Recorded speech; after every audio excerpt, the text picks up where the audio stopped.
Good morning, I'm Frank Connors, or should I say good day, just because hopefully you'll be watching these any time of day. It was my delight to be a part of the staff at People Plus for 18 years, and now that Brunswick is having some very different times, we thought it might be kind of fun for me to sort of ease myself back in. So. I'm going to start by reading from my book, Speaking Frankly. These were, and we're going to do this from time to time. I'm going to just pick essays as I like to pick them. The first one that I selected is about Robert P.T. Coffin. Some of you may remember that I collect his books. That I have my own little coffin at home that I keep them in, and we've had a good time with that. But Coffin was a I'm going to call him Brunswick's best real poet. I mean, when he wrote about Brunswick, Harpswell, this area, and it's always about Maine, and it's just some really nice stuff.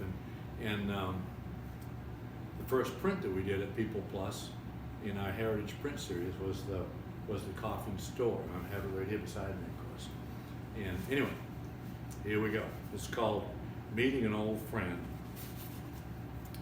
I bumped into an old friend at the center last week, and it was such a pleasure to get reacquainted.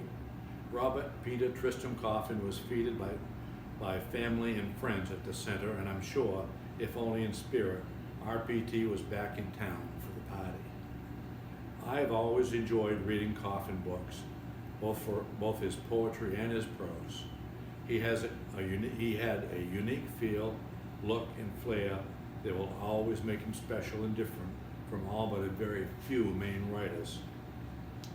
I know now that my path and Coffin's must have crossed dozens of times in my youth, for he tramped around Brunswick and Bowdenham and Merrymeeting Bay with a poet's regularity and randomness, as I do. I'm certain that over time, we have each paused in some of the same places and done some of the same strange things. I have good friends and family who knew him. I know lots of people who have read his work, and a few others who still remember him. Robert Peter Tristram Coffin first came in focus for me when I had a chance encounter with one of my older hometown friends, a great lady that I'll call Polly Pratt. That was her name. As a high school kid, I used to deliver home heating oil to her and to hundreds of other places in the area, but her stop was always special. Polly always had something nice to say. One week there was a seemingly random comment about the Kennebec River, and the next week she handed me a book and said, "You have to read this to understand." It was Coffin's classic work, Kennebec, Cradle of Americans. I took the book, got in my truck, and drove away. But before the day was over, I was on the side of the road and reading. Perhaps I'd finished that first day, but had I not received an anxious call from my dispatcher, another Polly, who was wondering where I was. It is that sort of a book. My next complete read of that book came when I was a paratrooper in Vietnam. My mother had the good sense to keep me supplied with good cookies and good books while I was over there. Keeping you rooted, she called it. Robert Coffin and Kenneth Roberts always topped my reading list.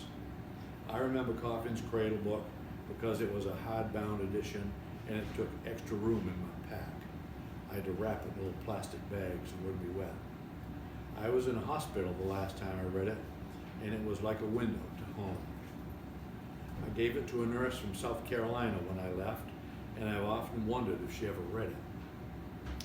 Shortly after Jane and I were married, we discovered RPT's grave site on Cranberry Horn Hill in Harpswell. It's right beside the Cundy's Harbor Road. We've been back this dozens of times. That area is called Coffin Country, you know. That hill is called Misery Hill.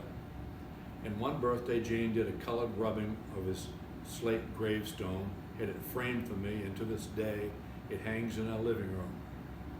I'm delighted when guests come to our home and ask if the rubbings is a family member's stone.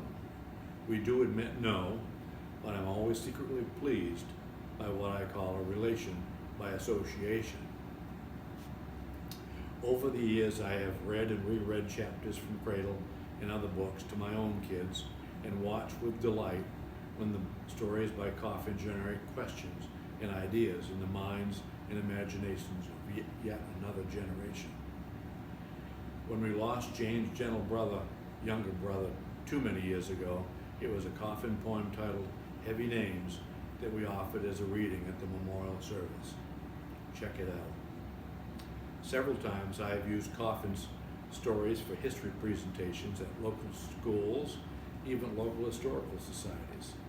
More than one person has cautioned me about doing that, citing Coffin's reputation for spinning good yarns, sometimes at the expense of the complete and absolute truth. Perhaps exaggerating points to make the story run better. I always counter that by saying, if I could make history as personal, as lively, and lovely as Mr. Coffin, I might be guilty of a little exaggeration myself. When the Center produced its Christmas at Gurnett print project last November, we were amazed to see the lines of Coffin friends, Coffin heirs, and Coffin relations who came in to order copies.